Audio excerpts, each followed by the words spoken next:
This is Second Down right here on ESPN Radio. Christian Gokel alongside Cam Ursery. Glad to have y'all hanging out here with us on this Monday afternoon. So much to dive into today from what was just an incredible weekend of college football. A bunch of ranked teams going down, a bunch of new teams hopping into the top 25. We have some massive matchups coming up this Saturday. We had some streaks that came to an end. Really looking forward to diving into all of it, but locally, the biggest news of the day coming out yesterday. It started breaking late afternoon. Pete Thamel from Yahoo Sports was the first to really put it out there. And then you had Adam Rittenberg from ESPN confirm it. And then a little while later, Georgia Southern confirms that they have parted ways with head coach Chad Lunsford following a 1-3 start. Statement yesterday from Jared Binko, athletic director there at Georgia Southern. He says, after a thorough review and evaluation of our football program, I have made a decision that a change in leadership is in the best interest of our team and university. I want to thank Coach Lunsford for his hard work and the impact he has had on student athletes within our program. I wish Chad and his family success in the future. Cornerbacks coach Kevin Whitley is going to serve as the interim coach for the remainder of the season. And then he goes on to say that Georgia Southern is going to launch a national search for its next head football coach. He has not yet determined whether or not they're going to use a committee to go out there or hire a committee to go out there and look for the next coach, but it will be a national search for a new coach for Georgia Southern. So really, I think on the precipice of major change for Statesboro in the program there, and really curious to see which direction Jared Binko goes. But at 1:30 this afternoon, Jared Binko spoke to the media. We have his opening remarks, his statements on the firing of Chad Lunsford.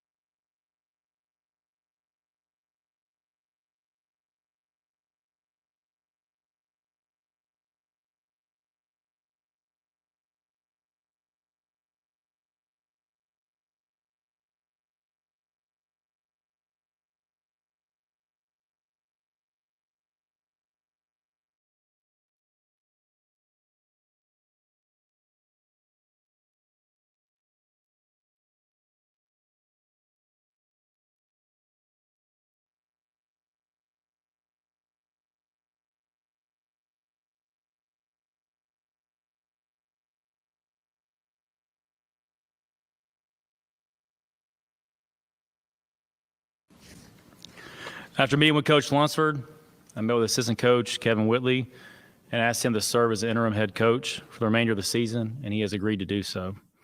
We're very fortunate to have someone on our staff with his head coaching experience and playing experience like he does. Coach Whitley was an All-American here, and he knows what Georgia Southern football is all about. I met with our team, coaching staff, support staff, and team captains yesterday. Our student athletes are at the forefront of everything we do. And I wanted to reiterate that we're here to support them in any way that we can. I have the utmost confidence in Coach Whitley and our staff to lead our program over the next 8 games. We have a lot to play for. And I know our young men will continue to prepare and play as hard as they've been playing.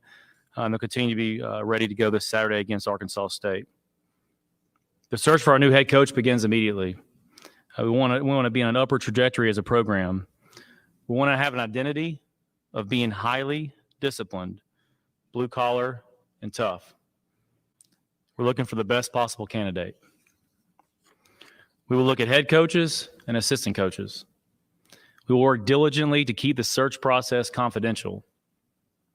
There'll be a lot of rumors and innuendos about who the next coach is going to be, but it's not practical to respond to every rumor or bit of speculation. I would ask that everyone remain patient with the process. As I talk to candidates, if word gets out, particularly via sources that they interviewed or our leading candidate, I'm going to assume that they're not interested in the job. It is important to manage a process in an effective manner to hire the best football coach and staff possible.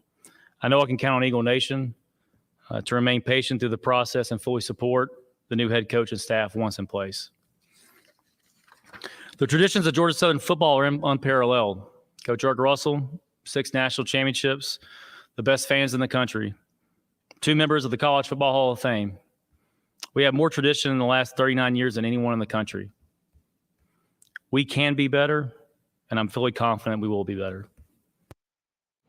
Again, Georgia Southern Athletic Director Jared Binko there, his opening remarks about the firing of Chad Lunsford and the search they are now launching for the next head coach at Georgia Southern. I thought a couple interesting things that he said there. Number one, he said if rumors come out and speculation comes out about someone we've interviewed, going to go ahead and assume they're not interested in the job. I think that means a couple of things. Number one, he wants to keep this quiet until a deal's done.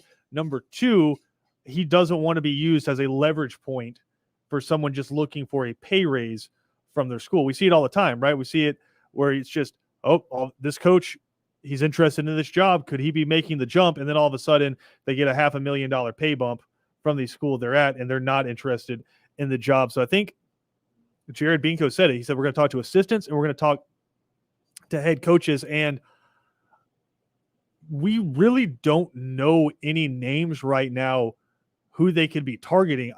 In my humble opinion, I think a guy you can go after, and some people might say that he is probably in line for a bigger job, and that may be true, but I also think this could be a guy, if you convince him, he'd be name brand, and it'd be very similar to what you had done in the past.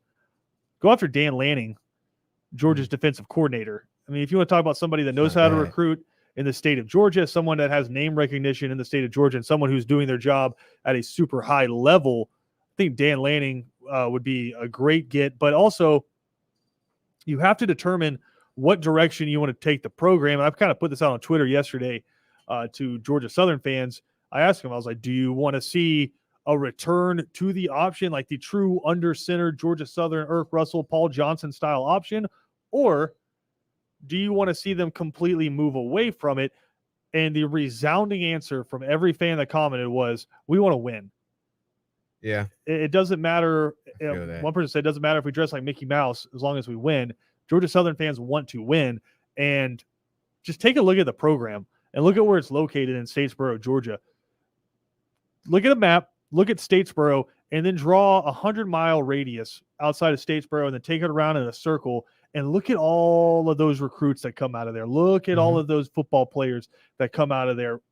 You have NFL pipelines coming out a lot of those different schools and cities with inside a 100-mile radius of Statesboro. You're just south of central Georgia. And so you can touch Atlanta. You can touch Augusta. You can go down to Columbus. You can come down to Valdosta. You can go over to Savannah and Brunswick, right? You can go everywhere because you are the South Georgia school. And I feel like it's a great job. I mean, what school inside of the Sun Belt has a more fertile recruiting grounds? Nah, there isn't one. I mean, you have a valid case in that because they're in Georgia. Right. In the heart of Georgia, too. A nice area where they bring out a lot of talent. So, yeah, that's a valid point. And, again, Georgia Southern has been producing NFL talent, but I also think you are missing out on some of these guys where you're still running the option even though it's the pistol. And that, to me, has been the biggest question mark with this Georgia Southern team is identity. There's been no identity on offense. It was with Shai Wertz, it was still running the option, but they tried to throw it a little bit more with the Justin Tomlins of the world, and now Cam Ransom's there. And I'm not taking shots at any of these guys. I think there's been a lack of identity with what Georgia Southern wants to be on offense. And they're not the only ones across the country, but a team that comes from such a stark identity, you're going under center and you're playing flex bone and you're running the triple option, and you have guys like Jared McKinnon playing as one of your wingbacks for you and just taking those quick pitches, and you're running gut plays up the middle with great fullbacks, and you have quarterbacks that know how to run that offense like Houdini. I just think you have to make a decision. Do you want to go back to what made you successful? Because I think there is a big portion of the Georgia Southern fan base that has a soft spot for that offense. I mean, when Paul Johnson was at Georgia Southern, they were winning football games. And that's all that matters, man. Yeah. Winning football games is all that matters. I think. But do you need that offense? Because the point of that offense, like I think why it was so successful for Paul Johnson at Georgia Tech is you can win with lesser recruits with that offense. I don't think Georgia Southern has to win with lesser recruits against other Sun Belt teams. I mean, the cream of the crop in the Sun Belt right now is in Myrtle Beach. Yeah. That's true. Coastal Carolina is the cream of the crop in the Sun Belt. They're number 16 in the nation right now. And you're telling me they have a more fertile recruiting ground than Statesboro, where they're located? I would love to see Georgia Southern in the spread. I like the spread offense. I think it just balances out everything. You can run the ball out of the shotgun. I mean, sometimes you can go under center, but I think it's just more versatile for all teams in college football. I like seeing it personally. You see the Big 12 use it a ton. That's why they put up a ton of points, and there's not a lot of defense played. But I was going to say, I don't know how many points are putting up. Oklahoma put up 16 yeah, against West Virginia. it's kind of a little dip off this year, but in the past. I wouldn't even say spread. I just think just some sort of identity, because you really haven't had an identity the last few years at Georgia Southern. I do want to say this about Chad Lunsford. The dude took over as an interim, and then for 3 consecutive years had built this team, and they were going to bowl games, and they won 2 bowl games.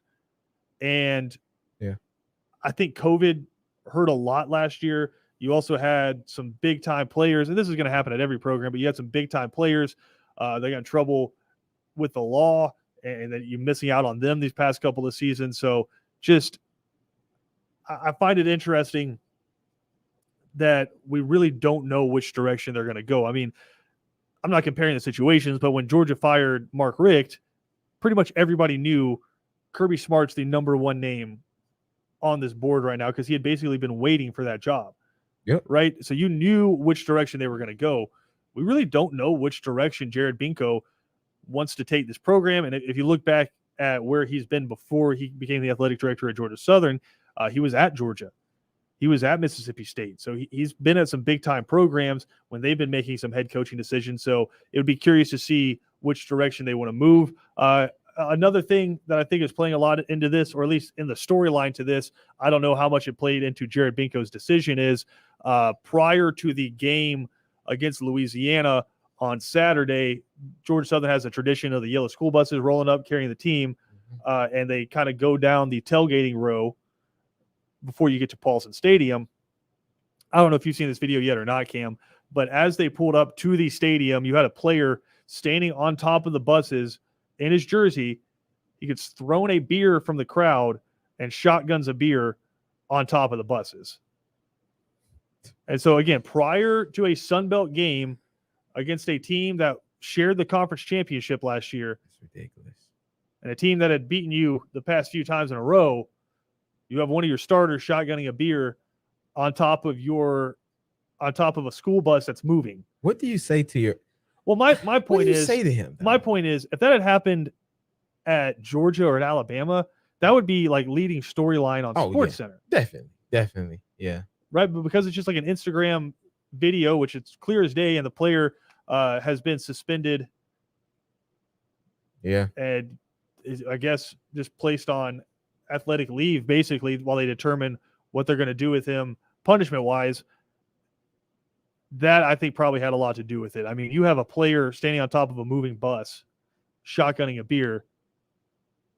That's tough to come back from, especially after a 1-3 start. So, yeah, and the way they've been losing, yeah. I mean, but as a coach, what do you say to your player? Like, I don't know what I could possibly say to a player. I don't know that my player's there anymore. Yeah, that's what I'm trying to get at, but wasn't trying to say it. Like, I don't know if you're a part of this program anymore. You're going into a game where this team is basically kind of owned you. Last year, you had a tough matchup. Lost 20-18? Something like that, And then now you lose 28-20. This is a first Sun Belt game of the year, and that's what you're doing? I don't know if you're all locked in. I don't know if you're bought into the program, so you might have to go, man. Yeah, it's been a bunch of situations like that. I mean, some players facing drugs and weapons charges, and that you're missing some significant contributors. But again, 28-21 during his tenure at Georgia Southern, 3 consecutive bowl games, won 2 of them. I think Chad Lunsford had a lot of success at Georgia Southern, and I think whoever inherits this is inheriting a program that has a lot of potential. I mean, there's no reason based off where they are in the country that Georgia Southern shouldn't be competing for Sun Belt championships every single year, especially with the transfer portal and the one free transfer now, where you can go get some guys from some of these Power 5 quote unquote programs. Georgia Southern should be right there every single year. Again, Chad Lunsford, Georgia Southern has parted ways with him, now looking for a new coach. It's going to be interesting to see how the rest of the season plays out for the Eagles because, again, like you said, Cam, that was just the first conference game for them, and they still have a talented team. So I don't think Georgia Southern done by a long shot. I think a bowl game is still extremely realistic. You need to rip off 5 wins, but I think a bowl game is realistic for Georgia Southern. So we'll see how it goes. A lot of times you do see teams rally. I hope so, but it's when stuff like this happens. It's pretty tough. BYU, Coastal Carolina, App State. Yeah, no, it's going to be tough. They've said it. This is one of the tougher schedules Georgia Southern has ever faced, and you just fired your head coach after 4 games. So we'll see what happens. This is the time of the year where heads start to roll. I wonder how much of that has to do with the early signing period, because the early signing period has been around for a while now, but we haven't really seen this adjustment. It's still pretty 50-50 as to whether you fire your coach during the season and then hope you can get your next head coach hired before the early signing period, or you wait until after the regular season ends and then fire him and then try to get the guy in there. Because, again, in December, you have one of the biggest signing period in terms of ratings for recruits. It's when all the 5 stars and the 4 stars for the most part sign. But, I mean, the biggest numbers-wise is still in February when you have National Signing Day. So it's going to be interesting to see how quickly Georgia Southern tries to get this done. We got more to come, though. We'll recap the weekend that was in college football. You got Clemson going down to NC State. You have Georgia just absolutely eviscerating Vanderbilt. And we have some big games that are being set up for this Saturday. We'll dive into all of that next right here on Second Down.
Second Down on ESPN Radio is presented to you by the Uniform Source. I think very apropos that as Cam plays Drake as the rejoiner, we're joined by our good friend Lindsey Goff from WTOC.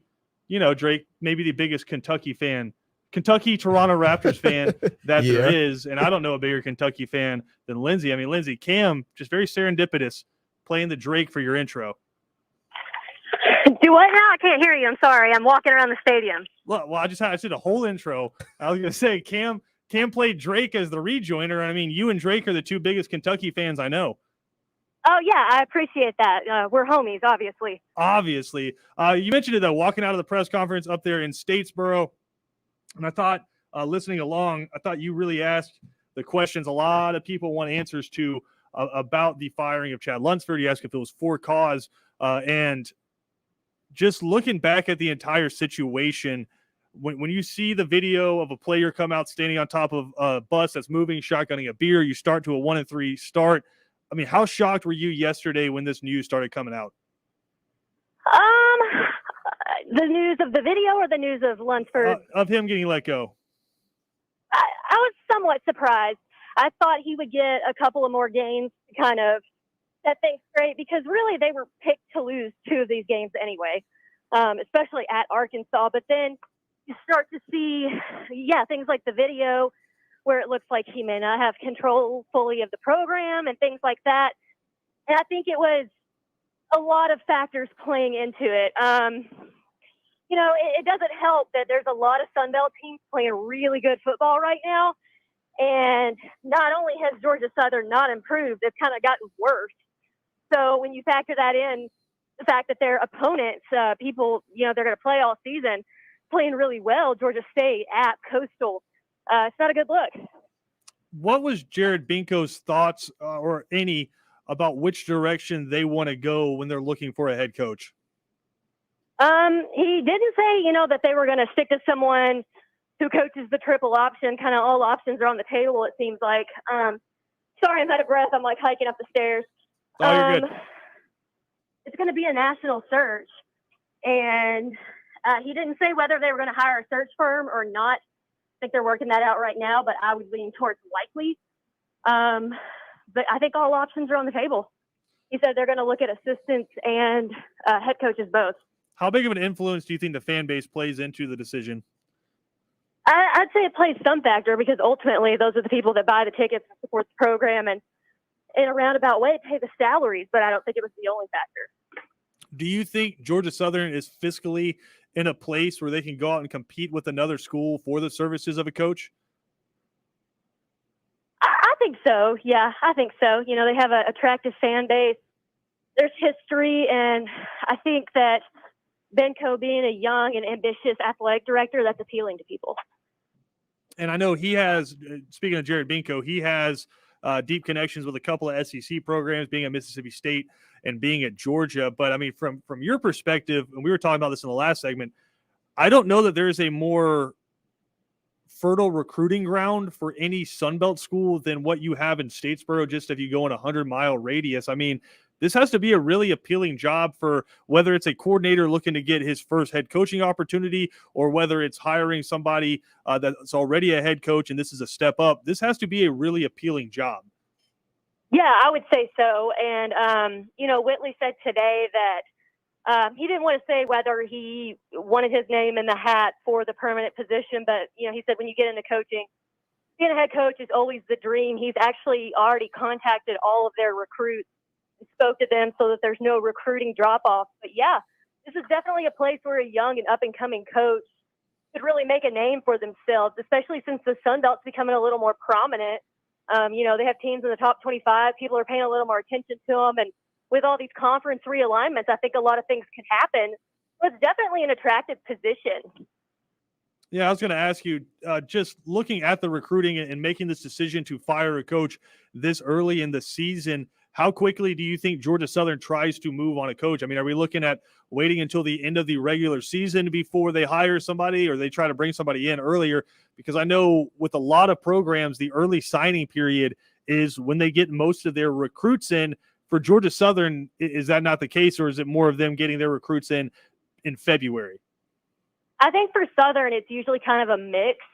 But they did say, that they're talking to the recruits so that the guys that were supposed to sign early still will. And that you're signing to the school and the tradition, and even if it's a different head coach, you're still in good hands. Was kind of what Whitley stressed. But Benko said it will probably be at the end of the regular season because the guys they're targeting right now are obviously coaching other teams. But he did say that he's already got some interest expressed, but I don't know that we could expect a hire during the regular season. What's the mood that you've been able to garner from the players themselves? I know Chad Lunsford, well respected and admired. We've all seen the videos of him doing the people's elbow on the folding chairs and just the community support that he got from Georgia Southern. But then the flip side of it, kind of what we talked about at the beginning of this, is look maybe like we were losing some control a little bit of the program. What's the general feel from the players? We haven't gotten to speak to the players, but just based on what I've seen on Twitter, most of them are thankful towards Lunsford and the man that he is, that he, is a good person and really worked to instill, good values in these players, regardless of what happened on the field, record-wise, whatever. You could tell a lot of them genuinely cared for Chad Lunsford and wished him the best. And Benko said, they're obviously emotional, but they do like and trust Whitley. He has a relationship with these guys. So I don't want to say that they were excited he's taken over. I think that they found comfort in that it's someone that they know well, who's also been a player in this program. And I think that they're definitely sad to see Lunsford go. That's the guy that recruited them and brought them in and has coached them this whole time. But, I think there's a lot of respect for Lunsford here. Potentially big changes coming up at Georgia Southern. Lindsey Goff, WTOC. She is the sports director. Lindsey, before we let you go, your Cats get a 16-10 win over South Carolina there at Williams-Brice. I don't know if 16 points is going to be enough to get it done if you guys want to go to Atlanta. It's absolutely not. We've still got Florida and Georgia looming in the distance, and very, very worried about that because what they did on Saturday, it's a win, but it's not going to cut it in Athens. Yeah, I'm worried because you guys were my preseason pick to finish second in the SEC East, and now Florida's looking pretty dang good. I know. Florida, this is par for the course, but luckily we do have Florida at home. So I think we have Florida at home, which, we'll see how it goes. I never fully trust Kentucky because they always let me down. So, while I'm hopeful, I don't trust them. Yeah, it's not basketball season quite yet. Lindsey Goff, sports director at WTOC. Lindsey, we really appreciate the time. Thanks, guys. Again, Cam, just big news coming out of Statesboro, and we'll keep y'all updated as it goes. But interesting to dismiss a coach this early in the season. With Georgia Southern, like she said, it's a mix with that early signing period versus February. And you have to imagine if a new coach comes in and you're completely flipping this offense to something new, you could be looking at that coach saying, yeah, these aren't the recruits I want. See, that's the difference between college and pros. I don't really like coaching changes in college necessarily because now you got to change your scheme. You have to recruit. In order for your program to be good, you have to recruit. NFL, these guys are pros. You draft every year. You draft 7 to 8 players a year. You're good to go. College, you're recruiting a fresh 25 sometimes. And now it's going to be kind of weird going through the season, whether it's an interim coach or they hire a coach in the middle of the season or even the end. Now you got to get your own recruits, new offense, new scheme, new tradition program, all of that. So it's going to be kind of weird, but Georgia Southern, they'll get it together. Yeah, I'm confident in Jared Binko. Like I said, the relationships he has from his past stops and just speaking with him over the past couple of years, I think he's the dude for the job. I think he's going to do a really good job. So interested to see which direction they go, but you do still have football games coming up. They're having to stay prepared and a full Sun Belt slate coming their way. So like I said, I don't think a bowl game is out of question for the Georgia Southern Eagles. It would be a really good look for this coaching staff that's currently there if they're able to pull something like that off. We'll just have to wait and see. We got more to come, though. We'll dive into the college football weekend next right here on Second Down.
It's a huge weekend of college football, major upsets all over the place. Clemson goes down to NC State. You had Arkansas taking down Texas A&M. Little old Georgia Tech absolutely housing Ridiculous. North Carolina. So bad that you had Mac Brown, former national champion, coach of the year Mac Brown, saying that Jeff Sims reminded him of Vince Young. Hey, he's going too far with that. Massacred. Yeah, he's going too far with that. Georgia Tech, get after him. Almost beat Clemson last week, just smoked North Carolina. The ACC's upside down. College football is upside down, man. I don't know how upside down college football is. I think this. Now, ACC is, it's the crazy. ACC, I said it before the year, I think the ACC might be the worst. There's no mic. It is. Power 5 conference. I don't know. The Pac-12 is right there with them. Yeah, but Pac-12 has the number 3 team in the country. That's fair, but when you just look top to bottom. Yeah, top to bottom. It ain't real good. ACC probably right now, if you're doing power rankings, number 5 in the Power 5 rankings. It's rough. I mean, you look at Clemson. I want to make sure I get this number right. Clemson, for the first time in 97 weeks, is out of the top 10. They're number 25 and barely hanging on down there. I think they got Boston College this week. Might be a L. Who is a team that just beat Missouri. And that was a heck of a ball game because they had Missouri beat, and then Missouri came down the field in about 20 seconds and kicked a 56-yard field goal to send the game to overtime. But then they got the interception and ended up winning that football game. So Boston College is a good team. There's a distinct possibility that Clemson's not ranked next week. It's a possibility they might not even play in their own conference championship this year. I mean, that's crazy. Wake Forest is getting after it. Yeah. The fighting Dave Doran's taking down Clemson. They're getting after it. Man, I mean, it's a weird year. And now as a Georgia fan, I'm like, it was a big win. 10-3 against Clemson. But now you're like, Clemson team isn't even that good of a team now. Now you're going to see what you're made of against an Arkansas team who's battle tested. Yeah, NC State almost scored 3 times as many points against Clemson, and NC State got boat raced by Mississippi State. Yeah. How many points did they put up against Mississippi State? Like 3? 10? Yeah, 24-10. Bad. Yeah, so, I mean, we're getting off topic here a little bit with Georgia, but, this week it's going to show me a lot about Georgia because that Arkansas team, say what you want, that's a nice, well-coached team. They beat Texas. They handled business against Texas A&M like I thought they would. And now you're going to see who would have thought? Last year, Arkansas gave us some fits. And who would have thought a year later, it's a top 10 matchup in Athens. Well, I will say this. I think that game was 7-5 at halftime. Yeah, it was. Of Georgia, Arkansas to start last season. And Stetson Bennett comes in, and you ended that game winning 37-10.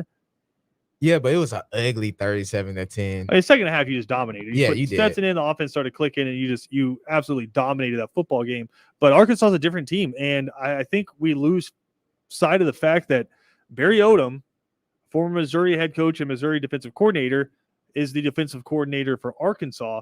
Mm-hmm. And the defense that they run, I think, is going to give Georgia some problems. If you watch Arkansas play defense, they run what we lovingly refer to as an umbrella defense, where you always have 4 guys over the top. You have 2 safeties and 2 corners that are playing over the top. You're playing zone, keeping everything in front of you and just reacting. You're kind of like that amoeba where you can just sort of flow and react versus trying to play man coverage and getting burned and giving up big shots. They're like, hey, if you can go down the field 5 yards at a time on us, that's fine. But I mean, Catalon and Bumper Pool, those dudes will come up and smack you around a little bit. Arkansas has got some players on defense. Does Sam Pittman not deserve a raise already?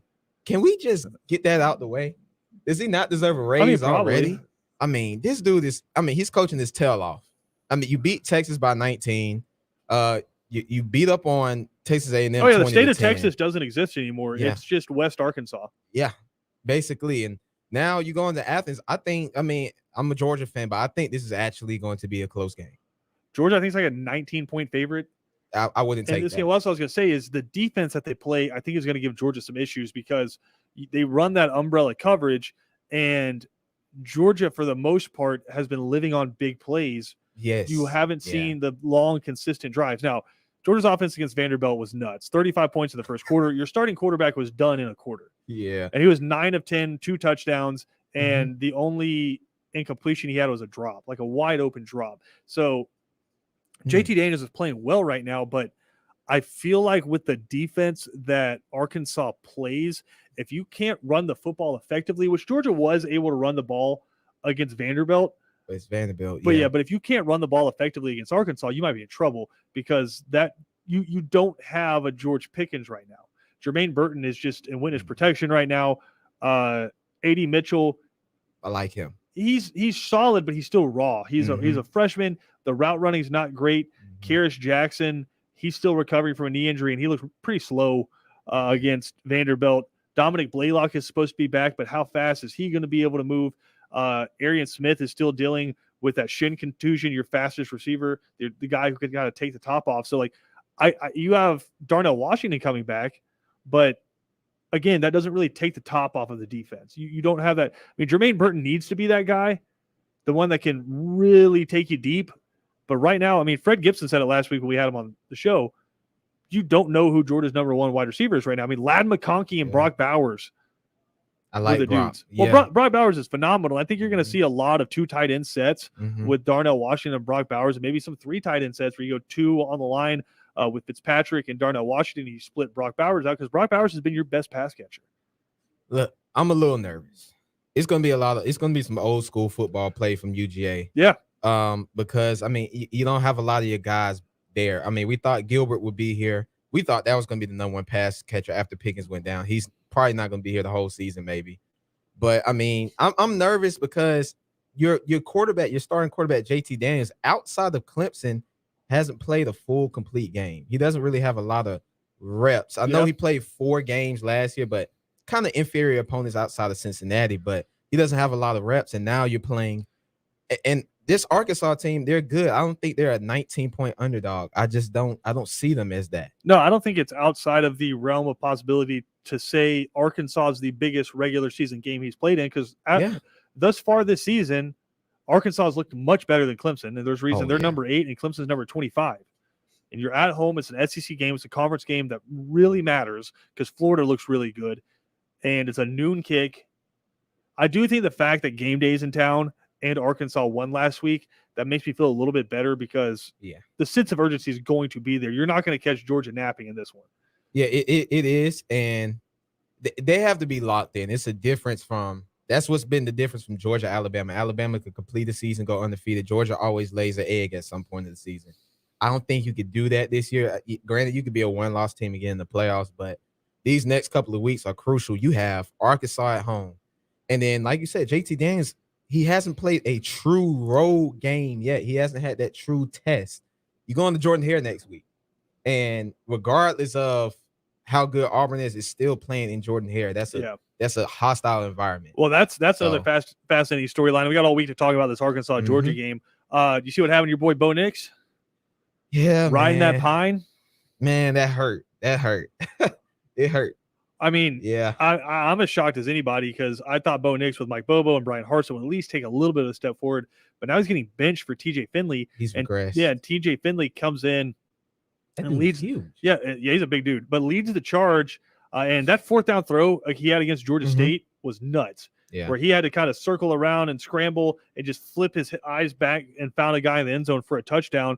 And that final score is a little bit misleading because Georgia Southern had Auburn 4th and goal inside a minute left, and Auburn had to score a touchdown to avoid losing that football game. They score the touchdown, and then like the very next play for Georgia State, they throw a pick 6 to Smoke Monday. So that score ends up looking better for Auburn. But I mean, Georgia State was a tip ball, a defensive stop away from winning that football game, and they have not been great this year. They got smoked by Army. So I'm really curious how good Auburn is, but like I just start doing like the transitive factor to think like how good are these teams? I look at what happened to Clemson. They lose to NC State. NC State got trounced by Mississippi State. It's a weird year, man. Auburn almost lost to Georgia State. They took Penn State to the wire at Penn State. Yeah. And Penn State didn't look overwhelmingly convincing against Villanova. I mean, they won the football game, but they only put up 30 or so points, Mhm. and they gave up 17, I believe. So Penn State hasn't looked overly convincing. Oklahoma's the third-ranked team in the country by about 10 points. Yeah, they've been pitiful. I don't see how they're number 3 in the country. Think about who they've had to survive in one-score games. Tulane. They almost lost to Tulane. They almost lost to Nebraska. They almost lost to West Virginia. West Virginia should have won that football game.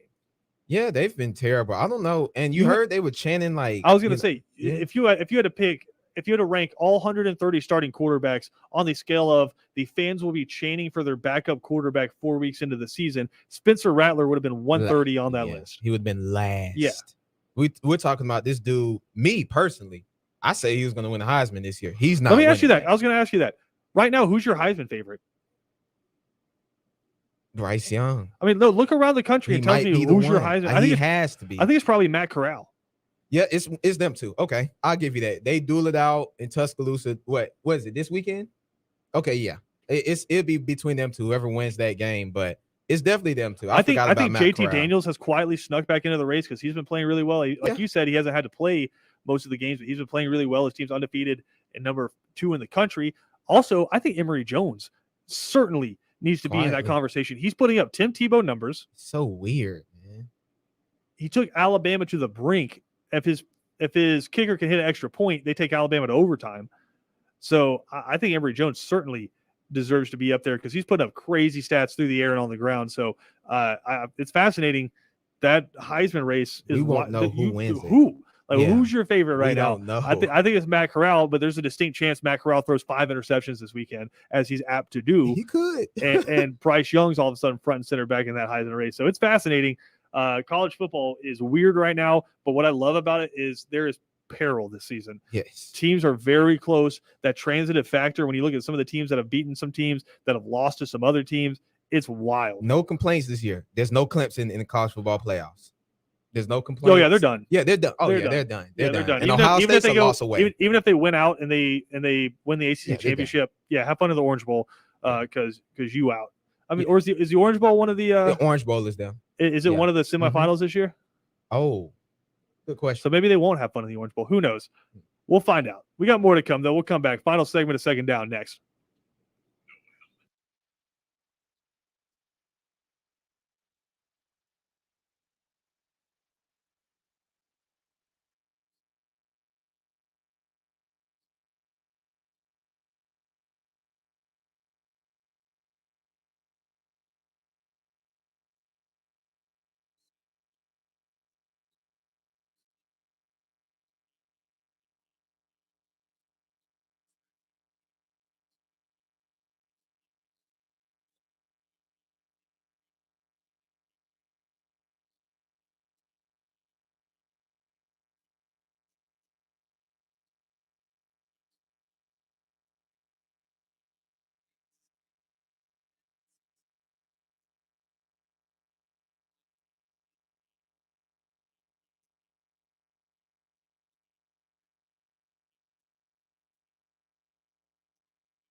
Second Down on ESPN Radio is presented to you by the Uniform Source. Got a couple minutes here before 3 and out. The guys will catch up with Brooks Austin from Dogs Daily on SI.com. Cam, what Georgia did to Vanderbilt on Saturday. Yeah. That was rude. Yeah, it was. There's no reason for doing that. Very mean. Very, very 35 mean. to nothing in the first quarter. That's like you playing Madden on rookie in arcade mode, and you're just throwing the ball up and touchdown. Midway through the fourth quarter, Georgia had as many points as Vanderbilt had yards. I don't know what you like when you're a coach or a player and you go back in the locker room. What do you take from that? You know, what do you think? Which team? Like the team that's getting just Vanderbilt. I mean, if you're Georgia, you're like, hey, y'all, we just smoked them 62-0 on the road. But you're at home getting smoked. Like, how do you go to class and you talk to the girls and stuff? That's like that might be one of those ones where it's like, you play football? No. Nah. That ain't me. That ain't me. That was that's just my friend. We do have like maybe the worst game of the year coming up on Saturday. We have Uconn at Vanderbilt. Oh Lord! Like if you remember, Uconn got beat by an FCS team a little bit earlier in the year, and their coach was that Uconn or UMass? Either way, Uconn's bad. Yeah, they're bad. Vanderbilt's bad too. So, but hopefully Vanderbilt they can get their first win. Hopefully. I mean, maybe it's a big maybe coming up on that one. I mean, Vanderbilt's awful. Yeah, they're awful. God awful. Yeah, it's Uconn. Like that. Yeah, they play UConn. Randy Edsel resigned during the middle of the year. He's like, "Hey, I'll quit at the end of the season," and they're like, "No, you're going to go and quit now." It's bad. 3 and outs coming up next. That's not bad. The guys will recap what was a wild week in college football.